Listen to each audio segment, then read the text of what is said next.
اس کے بعد علماء کو جمع کیا گیا، ان سے کہا گیا کہ تم میں سے ایک آدمی کہہ دے کہ 1857 کی جنگ میں ہم شریک نہ تھے تو ہم تم کو چھوڑ دیں گے، لیکن کوئی عالم ایسا نہیں تھا جو انگریز کے سامنے سر جھکائے، کوئی ادنا سا ادنا عالم بھی ایسا آپ نہیں دکھا سکتے۔ آپ تاریخ کا مطالعہ کرو، آپ ہندوستان کی آزادی کا مطالعہ کرو، آپ کتابوں کو پڑھو اور آپ کو کھنگالو، دیکھو کیا ہندوستان کو آزاد کرانے میں کیا ہمارا حق ہے یا کسی اور کا حق ہے؟ سب سے پہلے حق ہمارے علماء کا بنتا ہے، سب سے پہلا حق ہمارے مسلمانوں کا بنتا ہے، جنہوں نے اپنی گردنوں کا نذرانہ اس ہندوستان کو آزاد کرانے کے لیے دیا ہے، اپنے خون کا نذرانہ اس مٹی کو دیا ہے، تاکہ ہماری جو نسل قیامت تک آنے والی ہے، ہندوستان میں جو جینے والی ہے، جو بھارت میں بسنے والی ہے، وہ آزادی کے ساتھ گزارے، اپنے مذہب کے ساتھ گزارے، اپنے تمدن کو ساتھ گزارے۔ آزادی کے ساتھ گزارنے کے لیے ہمارے بڑے نے، ہمارے علماء نے، ہمارے آبا و اجداد نے اس ہندوستان کو پروان چڑھایا ہے اپنی جانوں کا نذرانہ دے کر کے۔ لیکن ہمیں معلوم نہیں ہے، اسکولوں میں غلط تاریخ پڑھائی جاتی ہے کہ فلاں ہیرو تھا ہندوستان کو آزاد کرانے کا۔ نہیں میرے عزیز دوستو، آپ تاریخ کا مطالعہ کرو، آپ کو معلوم ہوگا سب سے پہلا ہیرو جو انگریز کے خلاف فتویٰ دینے والا تھا وہ شاہ عبد العزیز محدث دہلوی علیہ الرحمہ تھا۔ 1762 تاریخ بھی یاد کرتے چلے،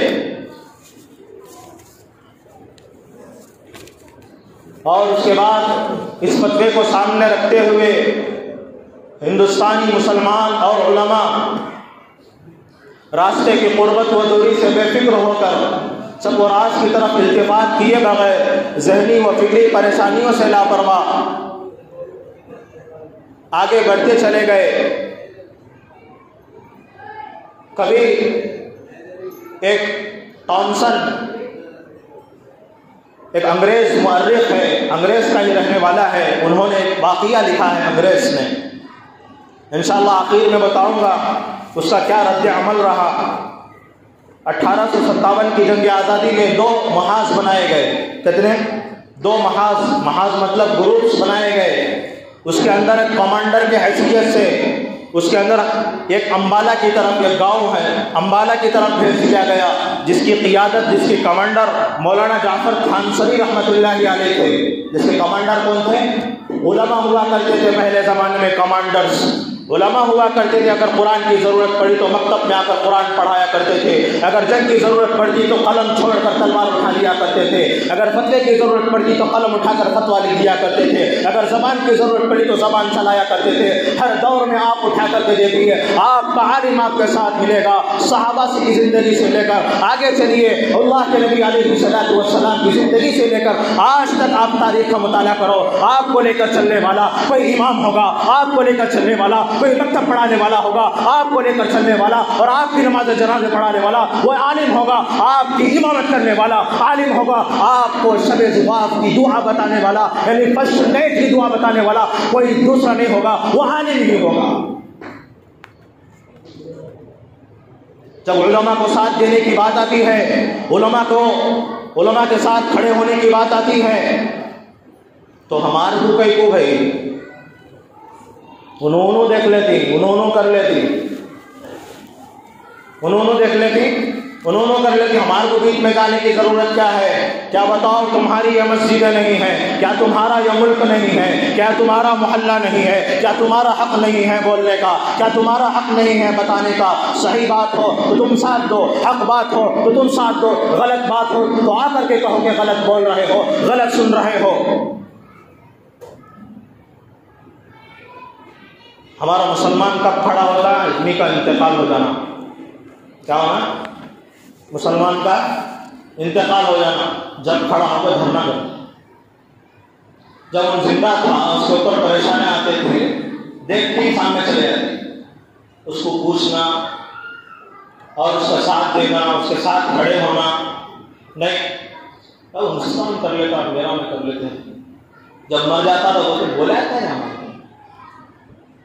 خودکشی کر لیا، ٹرین کے نیچے آ کر کے مر گئے۔ یہ مسلمانوں کی حالت ہے، موجودہ مسلمانوں کی حالت ہے۔ الغرض 1857 میں کتنے محاذ بنائے گئے، کتنے گروپس بنائے گئے؟ 2 گروپس، ایک امبالہ کی طرف جس کی قیادت، جس کے کمانڈر حضرت مولانا جعفر تھانسری رحمۃ اللہ علیہ تھے، اور دوسرا محاذ دوسرا گروپ تھا شاملی کا میدان، جس کے کمانڈر حضرت حاجی امداد اللہ مہاجر مکی رحمۃ اللہ علیہ تھے۔ کون تھے؟ حاجی امداد اللہ مہاجر مکی رحمۃ اللہ علیہ تھے۔ اسی جنگ آزادی میں بہت بڑے بڑے علماء شہید ہوئے۔ اس 1857 کی جنگ میں بڑے بڑے علماء شہید ہوئے۔ کتابوں میں لکھا ہے حافظ جامی شہید رحمۃ اللہ علیہ اسی جنگ میں شہید ہوئے، اور اسماعیل شہید رحمۃ اللہ علیہ اسی جنگ میں شہید ہوئے، اور آگے لکھا ہے حضرت مولانا قاسم نانوتوی رحمۃ اللہ علیہ اسی جنگ میں زخمی ہوئے۔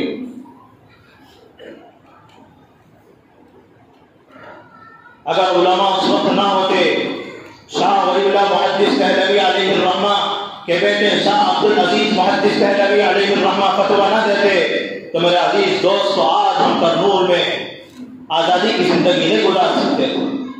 پتہ نہیں میں کس کا غلام ہوتا، پتہ نہیں آپ کس کے سامنے سر جھکا رہے ہوتے، پتہ نہیں ہماری عورتیں کس کی بیویاں بنی ہوتی۔ یہ ان کا صدقہ ہے، انہوں نے دور اندیشی سے کام لیا۔ اگر ہم آج انگریز کے خلاف کھڑے نہ ہوئے تو ہماری جو نسل قیامت تک چلنے والی ہے، ہمارا جو ہندوستان قیامت تک چلنے والا ہے، ہمارا جو بھارت قیامت تک چلنے والا ہے، ہمارے بچے، ہماری اولاد ان انگریزوں کے سامنے سر جھکا کے زندگی گزاریں گے۔ ہمیں آزادی کی زندگی چاہیے، اس لیے رب نے قرآن میں فرمایا وَإِذْ قَالَ رَبُّكَ لِلْمَلَائِكَةِ إِنِّي جَاعِلٌ فِي الْأَرْضِ خَلِيفَةً۔ رب نے انسان کو دنیا میں خلافت کے لیے پیدا کیا ہے، بادشاہت کے لیے پیدا کیا ہے، نہ کسی غلامی کرنے کے لیے پیدا کیا ہے۔ رب نے انسان کو غلامیت کے لیے پیدا نہیں کیا ہے، بلکہ اللہ کی غلامی کے لیے پیدا کیا ہے، بندوں کی کسی کی غلامی کے لیے پیدا نہیں کیا ہے۔ الغرض 1857 میں 2 محاذ بنے، ایک محاذ پر حضرت مولانا جعفر خانسری اور ایک محاذ پر حضرت امداد اللہ مہاجر مکی رحمۃ اللہ علیہ تھے۔ لڑتے رہے، بڑے بڑے عظماء علماء شہید ہو گئے، اور اسی جنگ آزادی میں 2 لاکھ مسلمان شہید ہوئے۔ کتنے؟ 2 لاکھ مسلمان شہید ہوئے۔ اسی خون کا نذرانہ ہے، اسی خون کی منت ہے آج ہم ہندوستان میں آزادی کے ساتھ جی رہے ہیں۔ وہ خون نہ پیش کرتے، وہ اپنے سر سے تن جدا نہ کرتے۔ میرے عزیز دوستو، آج ہمارے بچہ قرآن نہ پڑھتا، آج میں عالم دین نہ بنتا، آج ہمیں چھت نصیب نہ ہوتا، آج ہمیں زمین نہ ملتی، اگر وہ اس وقت اپنے تن سے سر کو جدا نہ کرتے۔ میرے عزیز دوستو، آج مکاتب نظر نہ آتے، آج دارالعلوم دیوبند نظر نہ آتا، آج محمد سہارنپور نظر نہ آتا، اشرف العلوم نظر نہ آتا۔ یہ اسی صدقہ ہے، یہ علماء کا صدقہ ہے، یہ مسلمانوں کا صدقہ ہے۔ 2 لاکھ مسلمان شہید ہوئے 1857 کی جنگ میں۔ آج ہم کو تاریخ معلوم نہیں ہے، اور 2 لاکھ جو مسلمان شہید ہوئے اس کے اندر 51,000 علماء تھے۔ کہتے تھے 51,000 علماء تھے، 2 لاکھ شہید ہوئے، اس کے اندر 51,000 علماء شہید ہوئے۔ جو آدمی علماء کو چھوڑ کر زندگی گزارے گا، جو آدمی علماء کو سائڈ میں رکھے گا، نہ اسے آزادی ملے گی، نہ وہ دنیا میں کامیاب ہوگا، نہ وہ آخرت میں کامیاب ہوگا۔ میں کسی کو نشانہ بنائے بغیر بات کہہ رہا ہوں۔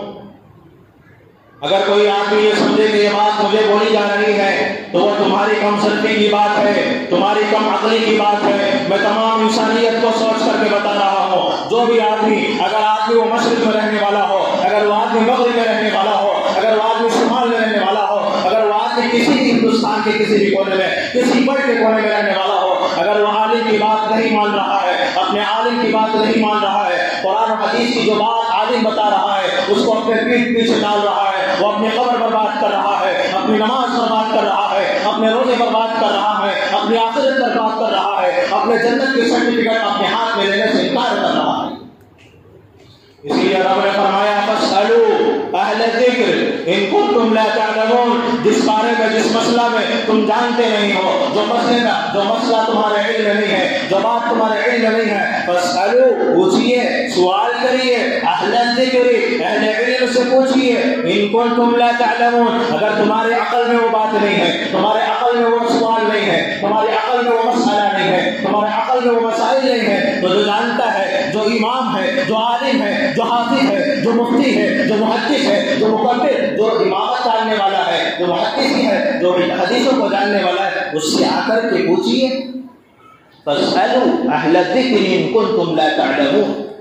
یہ اپنی گھر سے لانے والی بات نہیں ہے، قرآن حدیث سے لایا ہو، قرآن سے لے کر کے آیا۔ فاسألوا اہل الذکر ان کنتم لا تعلمون۔ الغرض میرے عزیز دوستو، آگے چلیے، اور بہت ساری باتیں میں آپ لوگوں کو بتانی ہے۔ اس جنگ آزادی میں کتنے لوگ شہید ہوئے؟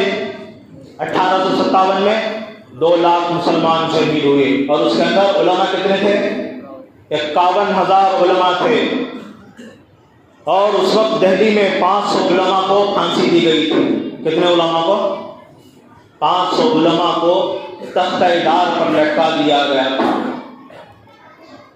آگے میں بتاؤں گا علماء کو ٹارگٹ کیوں کرتے ہیں، علماء کو ٹارگٹ کیوں کیا جاتا ہے۔ انگریز سمجھ گیا تھا علماء کو ماریں گے تو قرآن ختم ہوگا، جب قرآن ختم ہوگا تو کوئی پڑھنے والا نہ ہوگا، کوئی پڑھنے والا نہ ہوگا تو کوئی سمجھانے والا نہ ہوگا، کوئی سمجھانے والا نہ ہوگا تو اس کو عمل کرنے والا نہ ہوگا، کوئی عمل کرنے والا نہ ہوگا تو ایمان پر چلنا مشکل ہوگا، ایمان پر چلنا مشکل ہوگا تو اعمال کرنا مشکل ہوگا، ان کی نسل برباد ہو جائے گی۔ اس کا تعلق علماء سے ہے، قرآن سے۔ آگے میں اس کا واقعہ بھی بتاؤں گا۔ اس وقت دہلی میں 500 علماء کو سولی پر چڑھا دیا گیا، اور 1857 میں مسلمانوں کو شکست ہوئی۔ اس کے بعد پھر برطانیہ کے وائسرائے برطانیہ نے خط لکھا ہندوستان کے اندر، جو اس کے مشیر تھے، جو اس کے کام کرنے والے تھے، یہود و نصارہ یعنی انگریزوں کے جو کام کرنے والے تھے، اس نے خط لکھا، پوچھا کہ ہندوستان میں اگر تم حکومت کرنا چاہتے ہو تو کیا کرنا چاہیے، یعنی انگریز کی حکومت آنا ہے تو کیا کرنا چاہیے۔ تو اس وقت سب سے بڑے سیاستدان ڈاکٹر ولی یور نے رپورٹ پیش کی، اس کے نام کے ساتھ بتاؤ، پورا مطالعہ کر کے آیا ہو۔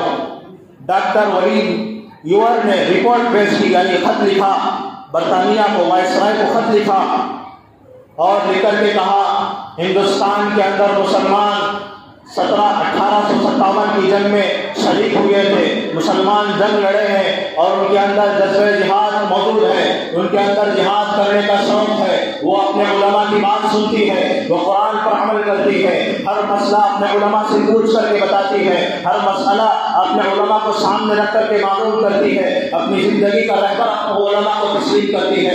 جو بھی عمل کرتی ہے قرآن کے ساتھ عمل کرتی ہے، جو بھی عمل کرتی ہے مسلم قوم وہ حدیث کو دیکھ کر کے عمل کرتی ہے۔ مسلمانوں کو ٹارگٹ بنانا ہے تو سب سے پہلے علماء کو ختم کرو، اور اس کے بعد قرآن کو ختم کرو، تمہاری ہندوستان میں حکومت قائم ہو جائے گی۔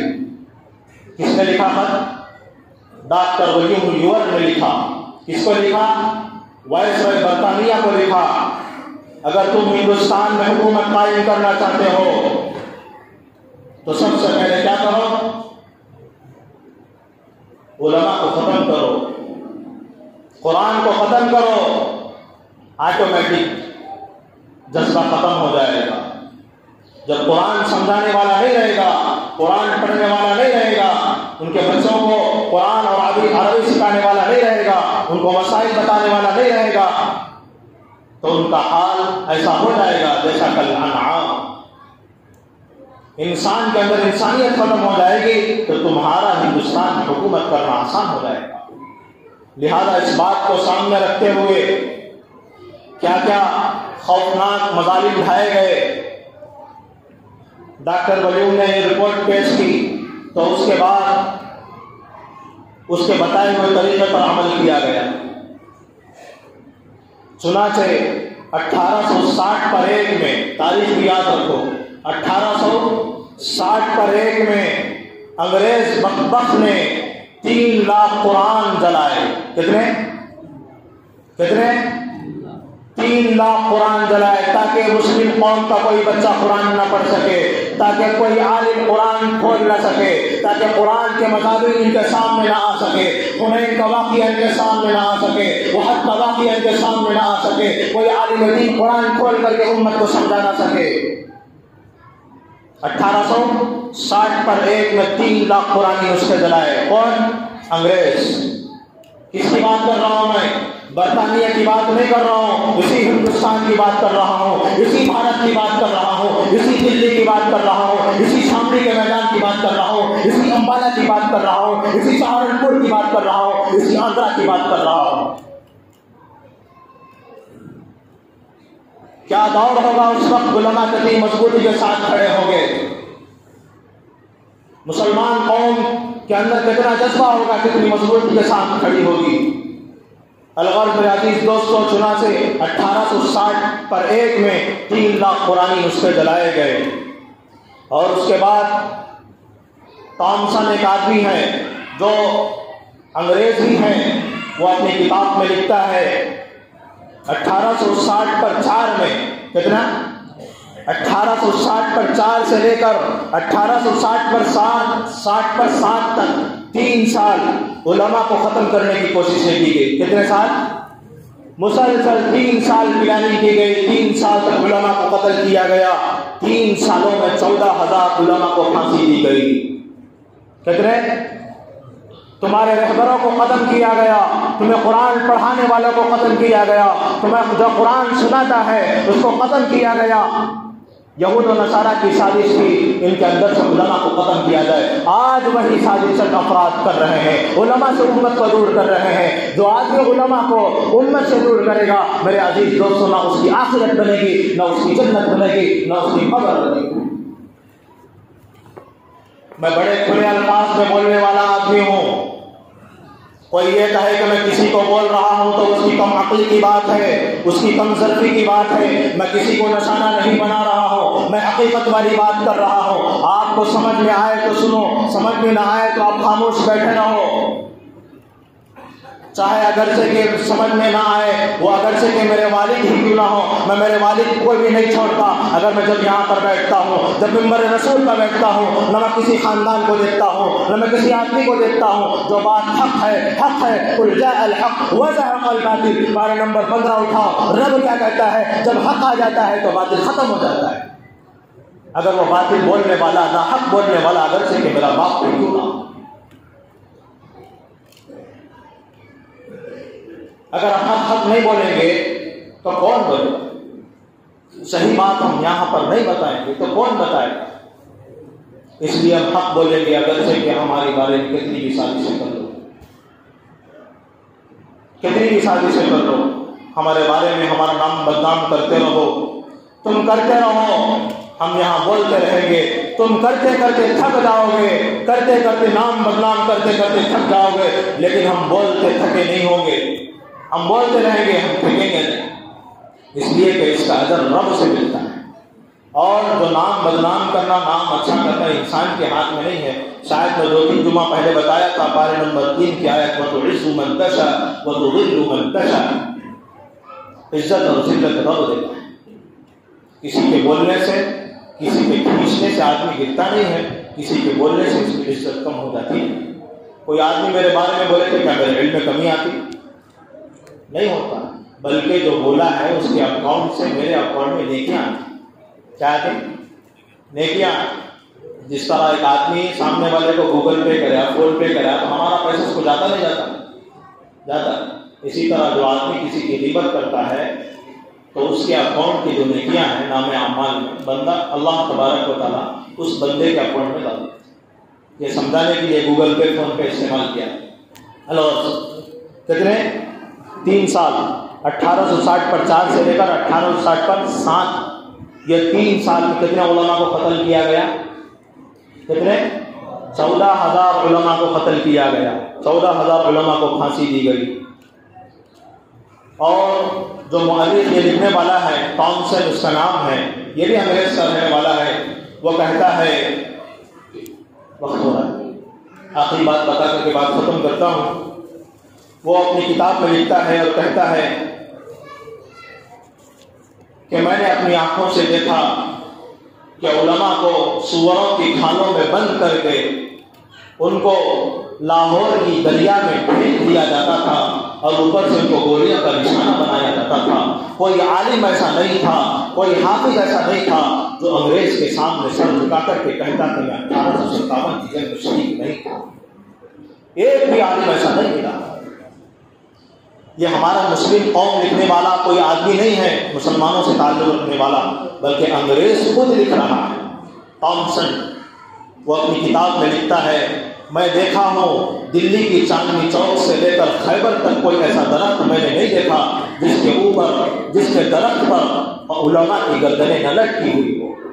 یعنی ہر درخت کے ہر ڈھالی پر علماء کی گردنوں کو لٹکا دیا گیا تھا، تب جا کر کے یہ آزادی ہمیں ملی۔ علماء کی جانوں کا نذرانہ ہے، مسلم قوم کی جان کا نذرانہ ہے، تب جا کر کے ہمارے بچے اور ہم مسلمان ہیں۔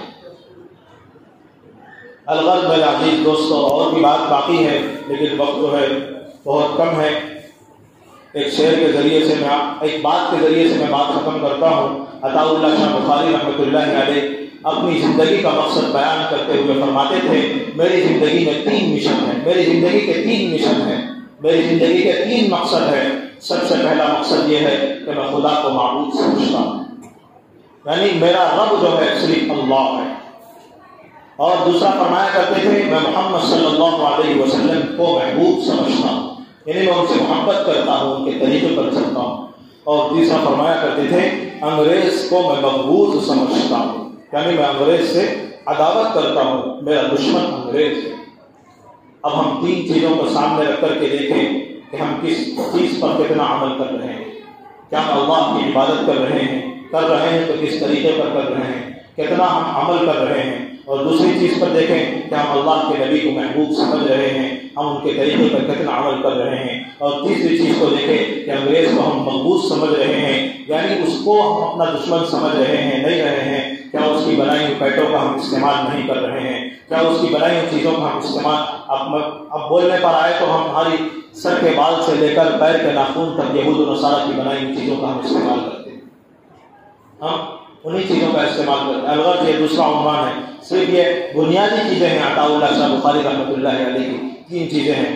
اور ایک شعر کے ذریعے سے میں بات ختم کرتا ہوں، ہری ہے شاخ ابھی جلی تو نہیں، ہری ہے شاخ ابھی جلی تو نہیں، دبی آگ جگر کی مگر بجھی تو نہیں، دبی آگ جگر کی مگر بجھی تو نہیں، جفا کی تیغ سے گردن شفا وفا شعاروں کی، کٹی ہے برسر میدان مگر جھکی تو نہیں، یعنی میدان جنگ میں گردن کٹ جایا کرتی تھی لیکن گردن نہیں جھکا کرتی تھی۔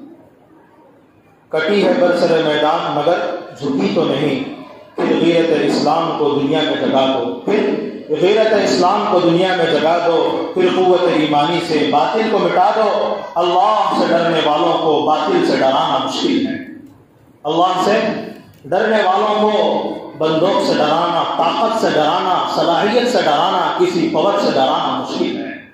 اللہ سے ڈرنے والوں کو طاقت سے ڈرانا مشکل ہے، جب خوف خدا ہو دل میں قیصر و کسریٰ کچھ بھی نہیں۔ قیصر و کسریٰ اس زمانے کا سپر پاور ہے، جس طرح اس وقت امریکہ ہے۔ شہید کی جو موت ہے وہ قوم کی حیات ہے، شہید کی جو موت ہے وہ قوم کی حیات ہے۔ اگر ہمارے علماء شہید نہ ہوتے، ہماری مسلم قوم شہید نہ ہوتی، ہم زندہ ہوتے؟